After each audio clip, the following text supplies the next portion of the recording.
Hello and welcome to the Civil Study Cafe. You're watching the MPPSC Mains Answer Writing Discussion Series with Civil Study Cafe. नमस्कार दोस्तों, civil study cafe में एक बार फिर से आप सभी का स्वागत है।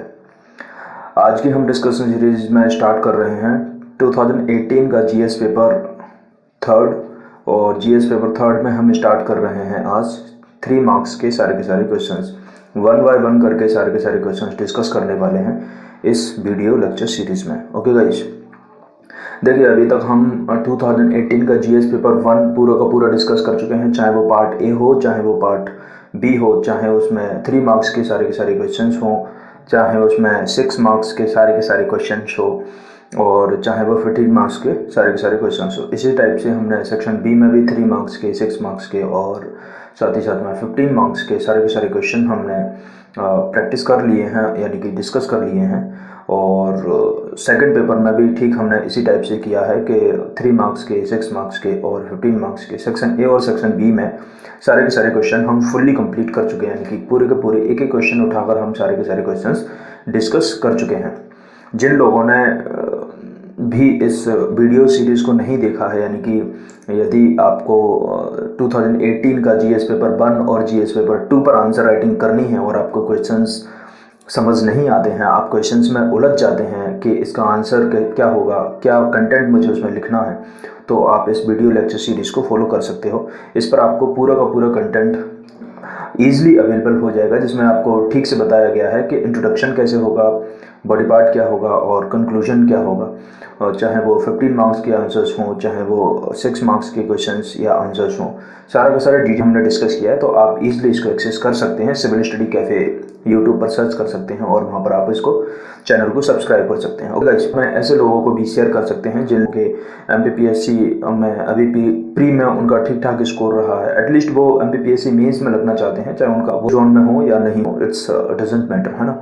तो ऐसे लोगों को भी आप अपनी वीडियोज़ की लिंक आप उनको भेज सकते हैं। ओके गाइज, तो चलिए फिर शुरू करते हैं 2018 का GS paper 3।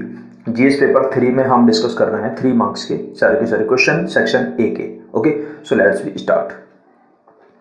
Question number 1। Question number 1 में क्या है? क्वेश्चन नंबर 1 में सिर्फ इतना लिखा है न्यूक्लियर रिएक्टर। न्यूक्लियर रिएक्टर क्या होता है? देखो इसमें आपको दिख ही रहा होगा, 2 या 3 लाइन में मैंने इसको बनाया है। परमाणु भट्टी एक ऐसी युक्ति है जिसके अंदर नाभिकीय श्रृंखला और अक्रिया आरंभ की जाती है ना, और जिसका उपयोग विद्युत उत्पादन या फिर अनुसंधान पनडुब्बियों हेतु किया जाता है ना। यानी कि एक परमाणु भट्टी होती है और इसमें नाभिकीय श्रृंखला जो होती है वो नाभिकीय अभिक्रिया जो होती है उसको प्रारंभ किया जाता है, जिसका यूज़ हम नॉर्मली विद्युत उत्पादन, अनुसंधान, पनडुब्बियों हेतु करते हैं। तो इस टाइप से आप इसका आंसर कर सकते हैं। यदि आपको इसकी जगह कुछ और भी आता है, अगर आप मान लीजिए आपको इस टाइप से आंसर्स नहीं आ रहे हैं 3 मार्क्स के, तो आपको यदि न्यूक्लियर रिएक्टर के बारे में कुछ पता है तो आप उसको भी मेंशन कर सकते हैं, तो चांस रहते हैं कि हमारा क्वेश्चन फिर गलत नहीं जाएगा 3 मार्क्स का। ओके, तो चलते हैं फिर नेक्स्ट क्वेश्चन पर। Question number 2। क्वेश्चन नंबर 2 में क्या है? विटामिन सी के स्रोत एवं इसकी कमी से होने वाली बीमारी, है ना। देखिए क्वेश्चन को आधे अधूरे भी लिख देते हैं ये लोग MPPSC वाले, आपको दिखाई दे रहा होगा इस टाइप से क्वेश्चन। फिर से रिपीट करता हूँ, विटामिन सी के स्रोत एवं इसकी कमी से होने वाली बीमारी, इस टाइप से उन्होंने लिख दिया, मतलब पूरा क्वेश्चन भी ठीक से नहीं लिखा है। Okay, so don't mind. अब इसका आंसर क्या होगा? देखिए पहले तो आप विटामिन सी के स्रोत वो पूछ रहा है आपसे, उसके बाद फिर उसकी कमी से होने वाली कोई बीमारी वो आपसे पूछ रहा है। 2 बातें आपको पता होनी चाहिए। तो नॉर्मली हम 2 या 3 स्रोत लिख देते हैं विटामिन सी के, जैसे आंवला हुआ, नारंगी हुआ, नींबू, संतरा, अंगूर, टमाटर, सेब, अमरूद, है ना। इस टाइप से काफ़ी सारी चीज़ें मैंने लिख दी हैं, फ्रूट्स वगैरह। तो ये सारे के सारे स्रोत हैं जिससे हमें विटामिन सी हमें मिलता है, यानी कि विटामिन सी हमें प्राप्त होता है।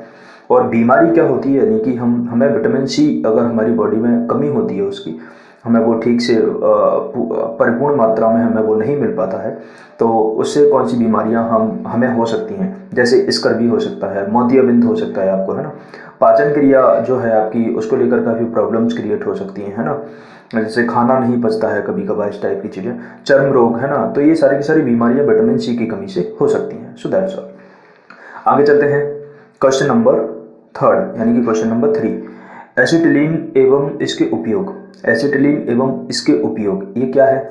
देखिए आंसर में आपको दिख रहा होगा, अत्यधिक क्रियाशील गैस है और इसका प्रयोग जो होता है वो ईंधन तथा प्रयोग के रूप में हम इसका करते हैं, है ना। और कृत्रिम रबर बनाने में भी इसका प्रयोग हम करते हैं। ओके, तो इस प्रकार से आपको ये आंसर दिख रहा होगा। और देख लेते हैं थोड़ा सा। देखिए क्या होता है, पानी के संपर्क में आकर कैल्शियम कार्बाइड जो होता है वो एसिटिलीन गैस का निर्माण करता है, ठीक है। और जो कि आम को पकाने के लिए भी कारगर होता है। आपको पता होगा एसिटिलीन जो होता है वो आम को पकाने में भी काम आता है। तो आपको एसिटिलीन के बारे में जो भी पता है, इसके उपयोग के बारे में जो भी पता है, तो आप इसलिए आप मेंशन कर सकते हैं। Okay, next question, question number 4। Question number 4 क्या है? अम्ल वर्षा यानी कि एसिड रेन होता है ना। एसिड रेन होती क्या है? देखिए सल्फर तथा नाइट्रोजन जो होती है, सल्फर और नाइट्रोजन वायुमंडल में पहुंचकर सल्फ्यूरिक तथा नाइट्रिक एसिड बनाती है ना, नाइट्रिक एसिड बनाती है। और इनका वर्षा के साथ गिरना ही अम्ल वर्षा होती है ना। आपको पता होगा सल्फर और नाइट्रोजन जो होती है, जैसे हम काफ़ी सारी चीज़ों को जलाते हैं और है ना, तो इस प्रकार की चीज़ों से नाइट्रोजन है ना, एक तरह से सल्फर जो होती है वो निकलती है ना, तो वातावरण में फैल जाती है। इसी टाइप से सल्फर और नाइट्रोजन वायुमंडल में ये मिल जाती है और साथ ही साथ में जब बारिश में ये जो रासायनिक परिवर्तन होता है तो साथ में फिर वो क्या, यानी कि अम्ल वर्षा के रूप में वो एक तरह वो अपना निर्माण करती है, ठीक है। तो ये तो था क्वेश्चन नंबर 4। आगे चलते हैं, क्वेश्चन नंबर 5 देखते हैं, ठीक है। क्वेश्चन नंबर 5 में क्या है? पाश्चुरीकरण। पाश्चुरीकरण क्या होता है? पाश्चराइजेशन भी बोलते हैं इसको, है ना। पाश्चुरीकरण कह दो आप, चाहे पाश्चराइजेशन कह दो, एक ही बात है। देखिए पाश्चराइजेशन में होता क्या है? देखिए ऐसी विधि जिसमें किसी भोजन पदार्थ को एक निश्चित तापमान पर निश्चित समय के लिए गर्म करने के बाद पुनः ठंडा किया जाता है। आप समझ गए होंगे, फिर से रिपीट करता हूँ। ऐसी विधि जिसमें किसी भोजन पदार्थ को यानी कि खाद्य पदार्थ को एक निश्चित तापमान पर निश्चित समय के लिए गर्म करने के बाद उसे पुनः ठंडा कर दिया जाता है। और समझा देता हूँ थोड़ा सा। पाश्चराइजेशन, देखिए पाश्चराइजेशन जो है वो एक ऐसी प्रक्रिया है जिसमें किसी भोज्य पदार्थ को खास तापमान पर निर्धारित समय के लिए करने के बाद तुरंत ठंडा करता है। और साथ में इससे होता क्या है, इससे इसमें मौजूदा सूक्ष्म जीवाणु जो होते हैं वो निष्क्रिय हो जाते हैं और साथ ही साथ में इससे भोजन को या फिर पदार्थ को कहें लंबे समय तक संरक्षित रखना संभव होता है इससे, है ना। तो इस टाइप से आपको पता होगा माइक्रोबायोलॉजिस्ट जो हैं लुई पास्चर, है ना, इन्होंने इस इजाद को खोजा था और इन्हीं के आधार पर इसको हम पाश्चुरीकरण कहते हैं, लुई पास्चर के नाम पर ही। So that's all. आगे चलते हैं क्वेश्चन नंबर 6। क्वेश्चन नंबर 6 क्या है? क्वेश्चन नंबर 6 में है हार्ड वाटर, है ना। हार्ड वाटर के बारे में दिया है, यानी कठोर जल। कठोर जल होता क्या है? देखिए जिस जल में मैग्नीशियम के सल्फेट, कैल्शियम क्लोराइड, है ना, और नाइट्रेट घुले रहते हैं, ऐसा जल कठोर जल होता है। ये तो मैं फिर से रिपीट करूंगा, जिस जल में मैग्नीशियम के सल्फेट, कैल्शियम क्लोराइड और नाइट्रेट घुले रहते हैं, ऐसा जल कठोर जल होता है। कठोर जल होता क्या है? कठोर जल ऐसा जल होता है जिसमें खनिज लवणों की अधिकता होती है। ये सारे के सारे क्या है? Magnesium, sulphate, calcium, chloride, nitrite, ये सब क्या है? ये खनिज है ना। यानी कि खनिज लवण जो है इनकी अधिकता होती है। और ये जल जो होता है ना, साबुन के साथ आसानी से झाग नहीं बनाता है। सो ये इसकी क्वालिटी है, ये है ना, कठोर जल की।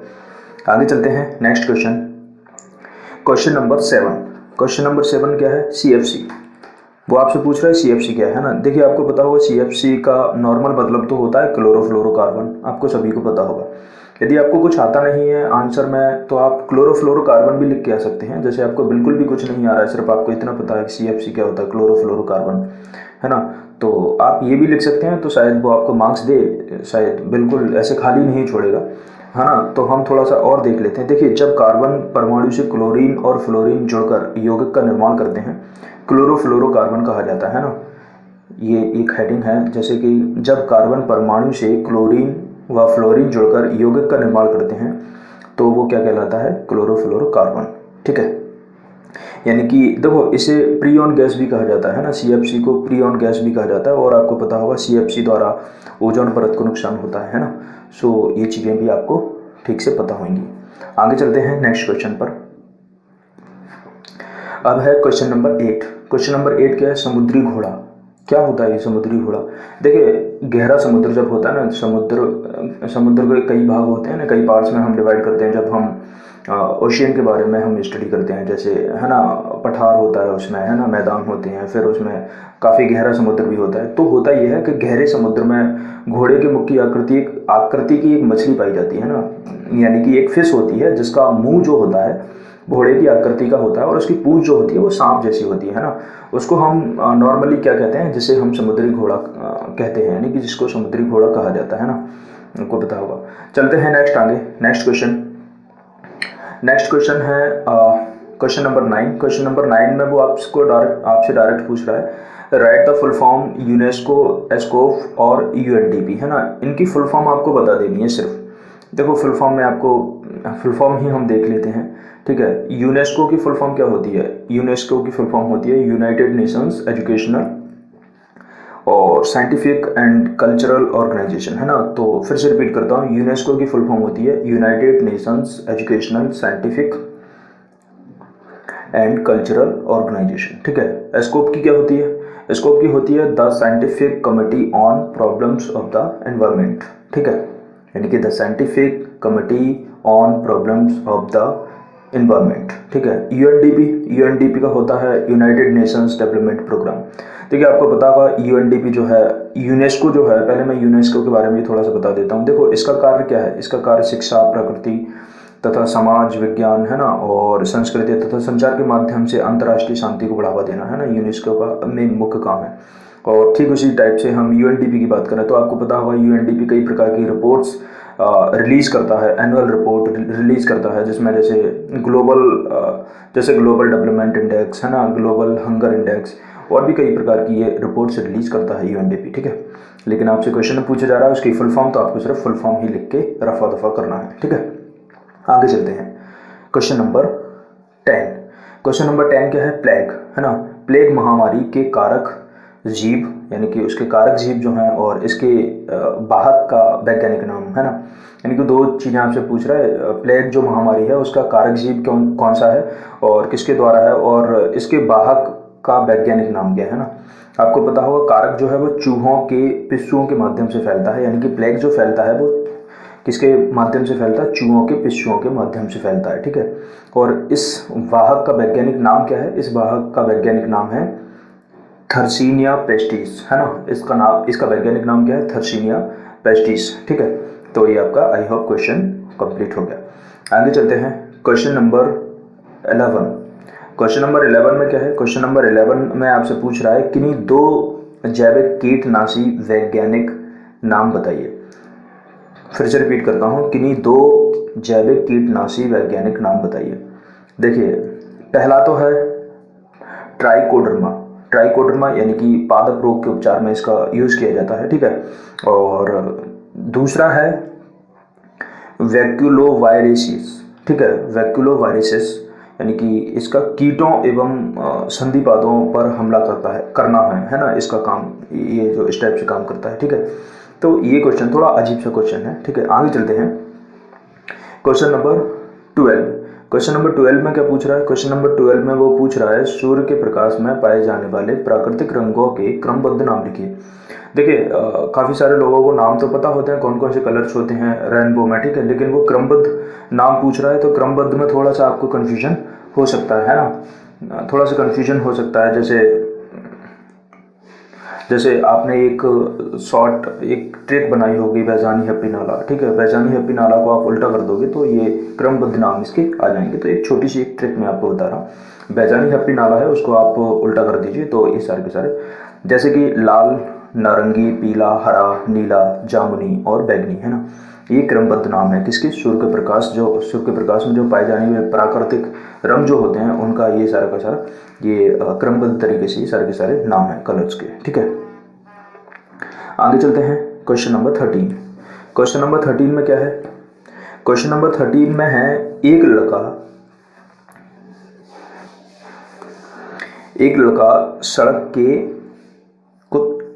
सड़क के कुत्ते को देखकर तेजी से भागता है, उसकी चाप भी बढ़ जाता है उसके रक्त में किस हार्मोन की मात्रा हुई होगी और इस हार्मोन को स्रावित करने वाली ग्रंथि का नाम बताइए, है ना।